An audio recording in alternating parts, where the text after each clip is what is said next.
tous, bienvenue sur le 7e épisode de mon podcast de tricot. Donc je vous retrouve après les vacances. Je vous en avais un peu parlé il y a 3 semaines. Dans le 6e épisode, j'étais pas sûre de pouvoir faire un épisode la dernière semaine d'octobre. Ça s'est confirmé. J'ai fait d'autres choses et j'ai aussi un peu travaillé, donc je vous ai pas fait d'épisode, mais par contre je me suis dit que j'allais pas attendre une semaine de plus pour retomber sur mon jour habituel, donc je vous filme un podcast aujourd'hui. Donc pendant ces vacances j'ai tricoté normalement. J'ai pas spécialement plus tricoté que d'habitude, mais j'ai terminé un projet. Je vous avais montré les laines, mais je vous l'avais pas du tout vu en cours parce que je l'ai fait entre deux petites choses, mais donc voilà, j'ai fait un bonnet. Je sais pas si on va bien voir avec les... Hop. Il a l'air très... Les couleurs ont l'air très très vives, fluo quasiment sur le retour. Et donc c'est un bonnet que j'ai tricoté en 2 jours, quasiment, fait en laine bergère de France. Alors la noire, c'est de la Caline couleur Carabosse, et l'autre fil, donc c'est un fil 3 couleurs, je pense que vous en verrez bien 2 mais pas la 3e. Donc c'est rose, rouge et violet. C'est de la jaspé couleur roseraie. Donc voilà, il est assez simple. J'ai fait pas mal de côtes. Hop, on voit pas avec l'ombre de la caméra. Mais voilà, et il n'y a plus de soleil non plus, donc comme ça. Donc j'ai fait beaucoup de côtes, j'ai fait des côtes jusqu'ici. Et après j'ai fait un peu de jersey normal quoi. Parce que je voulais pouvoir le porter à la fois, hop, comme ceci. J'essaie de vous montrer. À la fois comme ceci, ou en faisant une épaisseur supplémentaire, en pliant les côtes sur elles-mêmes. Voilà, comme ça. Ou comme ça. Je l'ai pas du tout bien fait, mais voilà. Pour vous donner une idée. Voilà. Je sais pas si vous voyez grand chose. Hop, voilà. Mais voilà. Donc ça m'a pas pris très longtemps de le faire. Pour ceux qui ont vu, j'avais mis une photo de la laine bobinée sur Instagram. Et le bonnet, je l'ai fait en aiguille 6. Je pensais utiliser des 6,5 après pour faire ma partie jersey, mais je voulais utiliser qu'une pelote de chaque pour le faire, ce bonnet. Et si j'avais pris du 6,5, je pense que j'aurais utilisé plus qu'une pelote de chaque. Donc mais c'est un détail, hein. Je voulais qu'il soit assez serré, donc ça me va parfaitement. Excusez-moi, j'ai un épi. Donc ça me va parfaitement. Je l'aime beaucoup ce bonnet. Et il est pour moi, bien entendu, hein. Mais voilà. Il est chouette. Ma maman aussi le trouve chouette, si ça vous intéresse. Et on en a commandé un autre, mais je vous en parlerai quand je vous parlerai. Je vous en parle tout à l'heure, quand je parlerai de mes futurs projets. Mon encours, c'est toujours le même. Je vous bassine depuis début septembre avec le pull que je tricote actuellement pour mon père. J'arrive au bout enfin. Donc la dernière fois je vous avais montré, j'avais fini l'avant et j'avais fait une manche. Depuis j'ai fait Attention, attention. Une deuxième manche. J'ai fait une deuxième manche qui, pareil, m'a pris, je sais pas, 3 soirées. 3 soirées et j'allais pas vite. Hein. Hop. J'essaie de faire en sorte qu'il n'y ait pas le reflet de la caméra, mais voilà. Donc, une deuxième manche. Et j'ai fait... là, j'ai beaucoup de fils qui dépassent. Donc, vous voyez, c'est... Et j'ai fait l'intérieur de la capuche.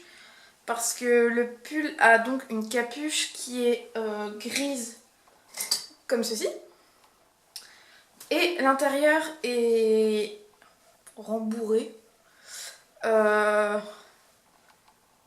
avec ceci. Donc c'est la fameuse laine Teddy dont je vous parlais dans je ne sais plus quel podcast, qui est très très douce, elle est très gusteuse. Mais c'est une galère à tricoter. Hein. Mais donc je vous montre d'abord, j'ai fait l'intérieur de la capuche. Là je vous montre l'endroit.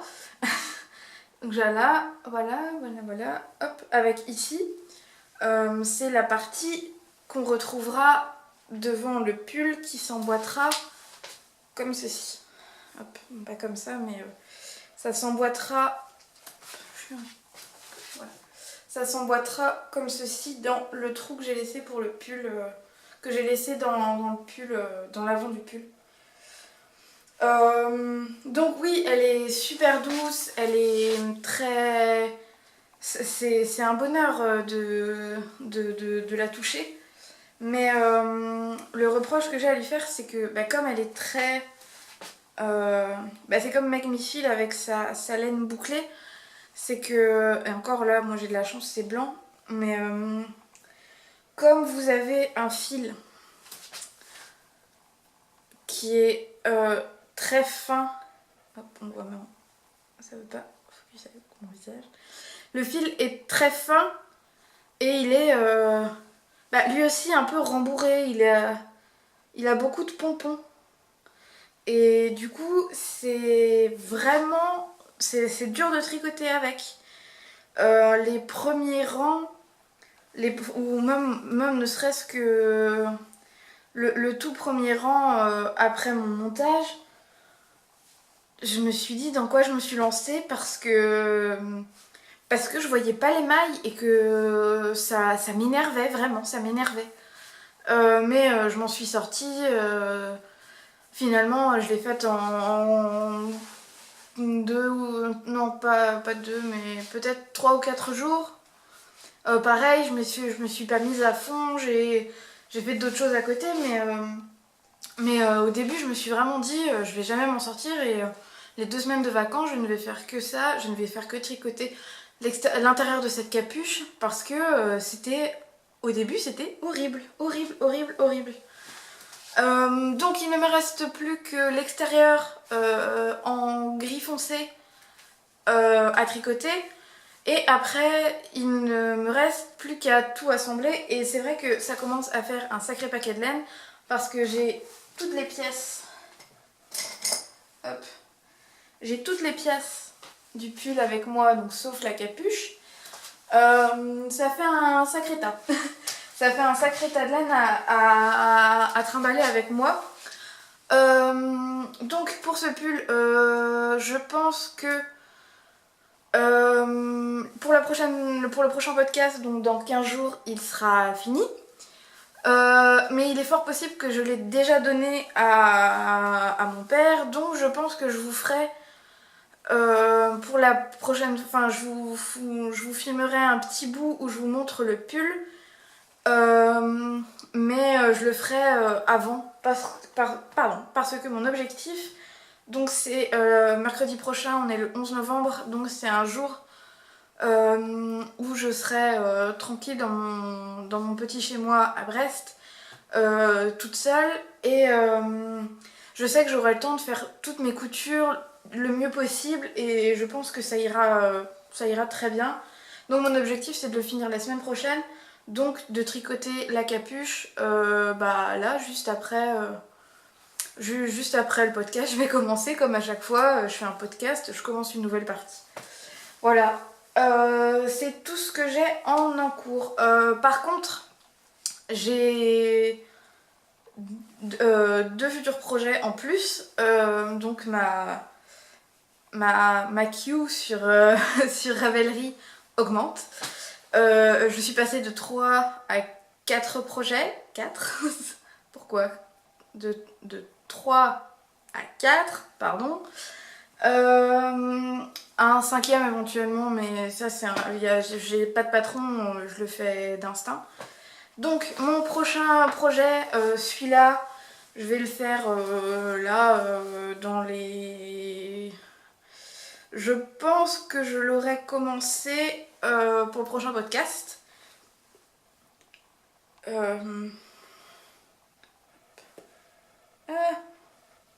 Donc je veux faire, je sais pas si on verra grand chose. J'ai imprimé le patron, mais je préfère vous montrer la photo de Ravelry. Hop. Donc je veux faire ceci. Oh là là, les reflets. Beaucoup de reflets, beaucoup de reflets, beaucoup de reflets. Ouh, mon lit n'est pas fait. Enfin, je vous laisserai le lien en barre d'infos pour que vous puissiez voir, parce que là, je pense que c'est un peu catastrophique. Ah non, comme ça. Voilà. C'est le petit col noir de Agnès Demeter. J'espère que je le dis bien. C'est un col tout en côte. Hop, voilà. C'est un col tout en côte. Là, il est noir, mais moi, je vais pas le faire noir. Et il se tricote en rond. Du coup, ce sera mon premier vrai projet en rond. Parce que les chaussettes, je trouve ça merveilleux de voir toutes les chaussettes, mais j'ai vraiment du mal à faire des chaussettes. Donc je me dis que ça peut être pour un premier projet en rond, ça peut être pas mal. Le col se tricote en laine yang, la yak. Donc c'était une laine de... C'est du yak. Je trouve déjà rien que ça, je trouve ça super cool. Et je le ferai dans cette couleur. On verra rien, on verra rien, on verra rien. Mais bon, pareil, je vous laisserai un lien je vous mettrai le lien pour la laine dans les notes. Et c'est la couleur 0065. Donc niveau couleur, c'est de la belle description, mais bon, bah c'est un violet, hein, comme d'habitude. Maintenant, je pense que si vous me suivez depuis quelques temps, vous savez que moi, le violet, voilà. Attendez, je vais déplacer ça. Tac. Donc ça, c'est le prochain projet. Je finis la capuche et je pense que... Non, faut que je commande la laine aussi. Mais une fois que j'ai fait la capuche, c'est le projet qui suivra. Et le deuxième futur projet, c'est tout simplement de refaire un comme ça, mais en marron et beige. Enfin, faut que j'aille voir dans mon stock ce que j'ai comme laine et si j'ai rien que j'aille acheter, mais je vais faire le même mais dans d'autres couleurs pour ma tante. Voilà. Niveau projet, c'est tout. Niveau achat, ah si, j'ai... Hop. Je reviens. Si, comme projet fini aussi. Donc je vous avais parlé... Enfin, je vous l'ai pas remontré, mais c'est parce que je vous avais montré ce bonnet là, très très oversize. Je vous ai dit que je pensais mettre un pompon. Le pompon n'est pas là. Donc vous reverrez ce bonnet, mais je pensais commander le pompon, mais Bah, le fait est que je ne l'ai pas fait. Non, pas ça. J'ai commandé, excusez-moi, je vais vous parler en même temps que je cherche dans mon sac. Quand je vous avais montré le pull de mon père, je n'avais pas fait attention. Mais sur ce pull, il y avait 2 boutons. Et bah, du coup, j'ai commandé les boutons qu'il fallait pour... Ah, je vais les ouvrir aussi, allez hop. C'est des boutons de chez Bergère de France, hein. J'ai pris exactement ceux qu'il conseillait. Je les trouve assez chouettes. Ils les vendent par 6. J'en ai... Ouh, j'ai eu peur. Ils les vendent par 6, moi j'en ai besoin que 2, donc comme ça, sur un col, ça peut faire très joli. Pour faire une fausse fermeture. Voilà. Je sais pas si vous verrez très bien, mais en fait c'est parce que si je rapproche trop, vous verrez plus avec le reflet de la caméra. Hop, voilà. Mais je les trouve assez chouettes. Il y en a, en fait, il y a 2 boutons sur les bouts de la capuche en fait. Et j'aurai une petite bride à faire en crochet. Hop, j'aurai une petite bride à faire en crochet pour mettre les boutons, mais rien d'insurmontable. Et du coup, comme j'ai des revendeurs Bergère de France près de là où j'habite, mais ils vendent pas les boutons ni rien. Certains ne vendent pas les magazines, mais du coup j'ai profité de ma commande Bergère de France pour acheter le dernier magazine. Je sais pas quel numéro c'est. Je n'en sais rien, mais c'est celui-là. Et je le trouve plutôt chouette. J'aime beaucoup le châle là, mais il faut aussi faire soi-même les pampilles. Et c'est en crochet et j'arrive pas à faire de crochet pour l'instant. Donc mais c'est un très très joli châle, je trouve. Mais les couleurs et tout, je trouve que ça fait pas, c'est pas très, très automnal, mais bon, pour plus tard quoi.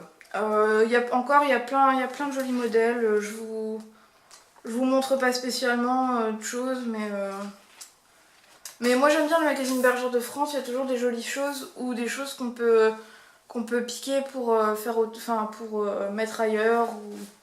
Enfin, c'est quelque chose, on peut vraiment faire un peu tout ce qu'on veut avec les patrons Bergère de France finalement. Ah oui, et donc le patron du col, je vous montre, je l'ai imprimé donc je vous le remontre. Le patron du petit col noir, il est totalement gratuit. Il est pas très long, hein, Les instructions en elles-mêmes ne prennent que cette page-là. Donc, moi j'ai tout imprimé comme je garde mes patrons dans une pochette ensuite, mais sinon les explications tiennent sur une page, c'est vraiment vraiment pas dur. Ensuite, je crois que j'ai speedé, hein. Ça va être un épisode assez court, mais j'ai été assez vite, mais vous m'excuserez. Ensuite, j'ai trouvé... je suis allée avec mes parents dans une boutique un peu souvenir, des petits trucs un peu attrape-touristes à Quimper, et j'ai trouvé... Enfin, j'en avais plein, je voulais tous les acheter, c'était pas possible, j'avais pas le budget. Mais j'ai trouvé 2 cahiers de broderie. C'est que des motifs bretons. J'essaie de regarder en même temps parce que c'est pas facile du tout. Et du coup c'est des carnets, des cahiers de broderie. Donc il y en a un, c'est des motifs bigoudins et l'autre c'est des motifs glaziques. Je vais pas me lancer dans des explications, ça me prendrait du temps. Ça me prendrait trop de temps par rapport au temps que j'ai maintenant. Mais si ça vous intéresse de savoir les différences, moi je veux bien vous expliquer. Et donc c'est des motifs, enfin j'allais dire faits, mais ils sont aussi repris de la culture, enfin de la broderie traditionnelle. Donc c'est des cahiers qui sont faits, enfin oui, fait par Pascal Jaouen. Je pense que vous, ça sera à l'envers. Parce que il a une école de broderie d'art à Quimper justement. Et je crois que tous les ans, il édite un cahier de broderie où il explique, il donne, pardon, il donne les schémas pour faire les dessins et puis après vous vous débrouillez quoi. Parce que donc je vous avais montré la broderie, j'ai un peu essayé mais rien qui ne justifie que je vous montre vraiment ce que j'ai fait.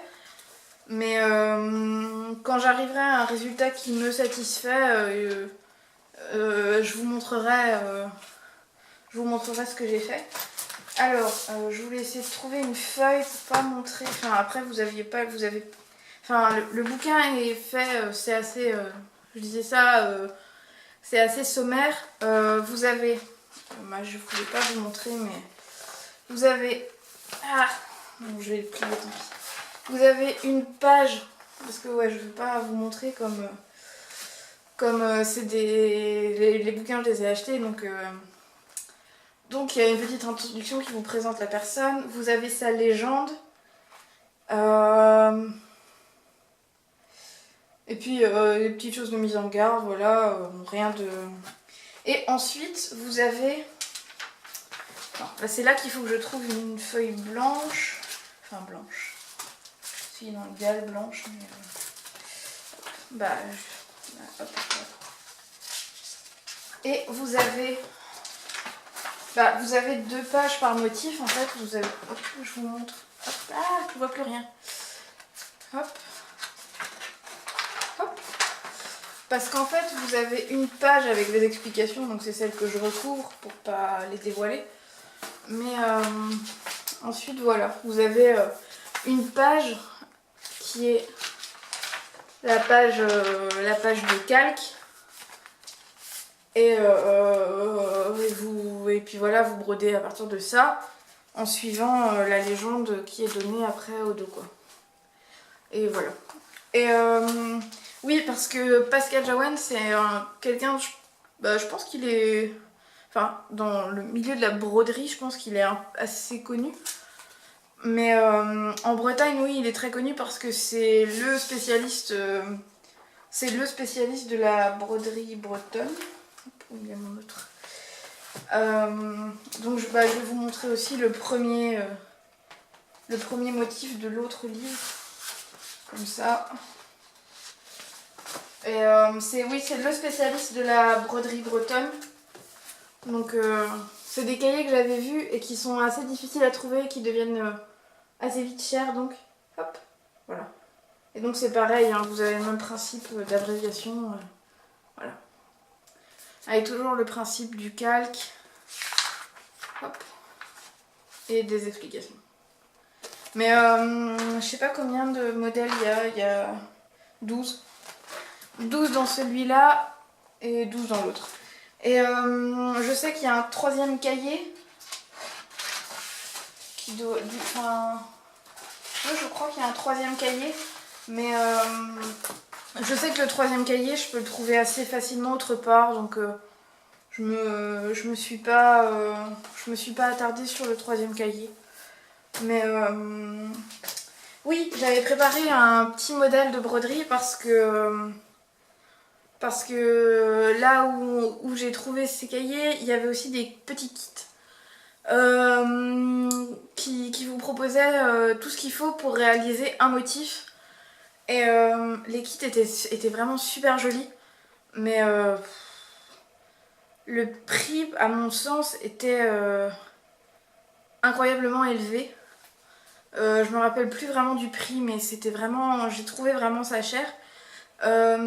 Si je trouve ces deux-là et les kits sur internet, je vous mettrai les liens. Mais par exemple, vous voyez, il y avait un kit qui proposait... Oh là là. qui proposait de réaliser ce modèle. Hop. Tac. Qui proposait de réaliser ce modèle. Et c'est des modèles qui sont vraiment, vraiment super jolis. Mais si je me rappelle bien, c'était je sais pas, 35 ou 40 euros. Donc j'ai dû couper pour reprendre, mon temps était écoulé. Ouais, je crois que c'était 35 ou 40 euros le kit et je trouve que ça fait un peu, c'est un peu cher, même si on a l'explication, le bout de lin et tout. Je trouve que ça fait beaucoup 40 euros, surtout que c'est des kits qui peuvent aussi normalement être utilisés pour des débutants. Je pense pas qu'un débutant mette 40 euros pour un projet qu'il arrivera peut-être pas à faire. Enfin, moi je sais que je les ai trouvés très beaux les kits, mais je suis débutante, enfin j'ai juste un peu essayé de faire de la broderie et je trouve que c'est un peu élevé quoi.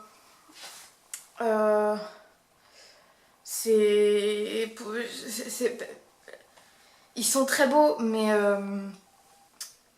pour un projet que je vais peut-être commencer par réussir à faire, défaire, je vais abîmer la toile. Non, ça me disait pas trop. Donc voilà, je crois que j'ai fait le tour pour ce podcast, pour cet épisode pour ce 7e épisode de mon podcast. Oh là là, j'ai un peu de mal aujourd'hui, hein. Je suis allée vite et je bafouille. Ah bah, bravo. Donc voilà, je vais à présent vous laisser et aller monter les mailles de ma capuche et tricoter ma capuche. J'espère une fois de plus que cet épisode vous aura plu. Si vous avez des choses, des remarques à me faire, des choses à me dire, n'hésitez pas à me laisser un commentaire ou j'ai ouvert un sujet de... Enfin, si, un sujet, je sais pas trop, pareil, je sais pas trop comment dire. J'ai ouvert, ouais, un sujet, on va dire, sur le groupe Ravelry pour l'amour du fil et des podcasts. J'espère que je me trompe pas. Mais c'est le groupe qui a été lancé en septembre, il me semble, par Macri. Et il y a plein d'autres podcasteuses sympas sur ce groupe-là. Je sais qu'il y a Folie Ordinaire, il doit y avoir Aglaé.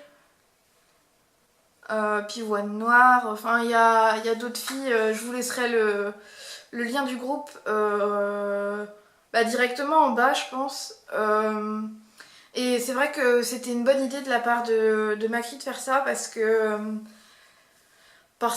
moi je sais que je regarde pas mal de podcasts et je laisse quasiment jamais de commentaires.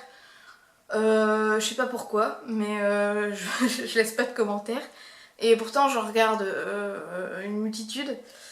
Et par Ravelry, je trouve que c'est mieux. Ça invite à plus prendre le temps de répondre quelque chose à une personne ou de plutôt prendre le temps d'écrire quelque chose sur un épisode d'une podcasteuse. Enfin, moi, je sais que je préfère ce principe un peu type forum que le fonctionnement commentaire. C'est pas toujours facile et en plus il faut avoir un compte Google Plus et tout. Ces histoires de Google Plus là, ça n'a arrangé personne, je pense, avec YouTube, mais bon, c'est un autre débat qui est loin du tricot. Donc sur ce, je vais vous laisser. Je vous souhaite une bonne semaine. Je vous souhaite aussi de bien tricoter, crocheter, broder, faire du point de croix. Je vous souhaite de faire le plus possible de choses qui vous plaisent. Et je vous laisse parce que là, je dis vraiment beaucoup beaucoup trop de conneries. Allez, salut!